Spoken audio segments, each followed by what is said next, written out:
आणि आता लोकसभेचं धुमशान त्या संदर्भातल्या टॉप 9 बातम्या।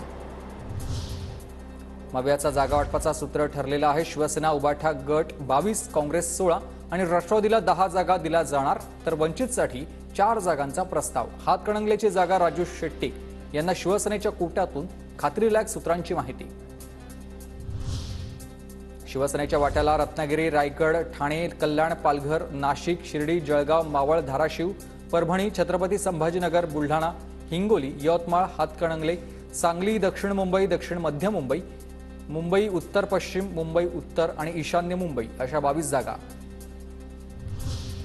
काँग्रेसच्या वाट्याला 16 जागा। नागपूर, भंडारा, गोंदिया, चंद्रपूर, गडचिरोली, रामटेक, अमरावती, अकोला, लातूर, नांदेड, जालना, धुळे, नंदुरबार, पुणे, सोलापूर, कोल्हापूर, उत्तर मध्य मुंबईची जागा।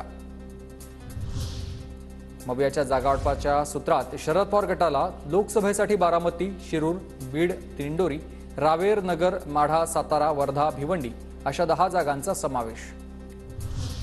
25 वर्ष शिवसेनेनं मुंबईवर राज्य केलं, ज्यातील मोठा कालखंड उद्धव ठाकरेंनी पाहिलाय।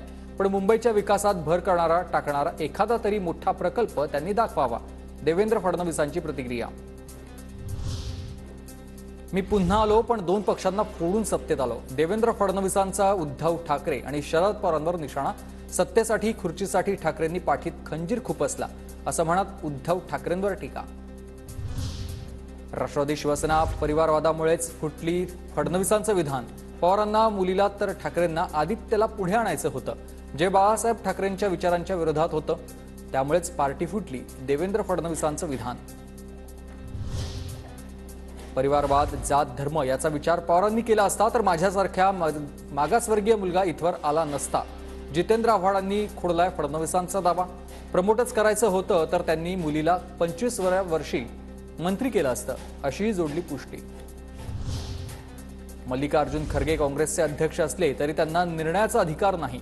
निर्णय गांधी परिवाराकडूनच घेतले जातात। देवेंद्र फडणवीसांची काँग्रेसवर टीका।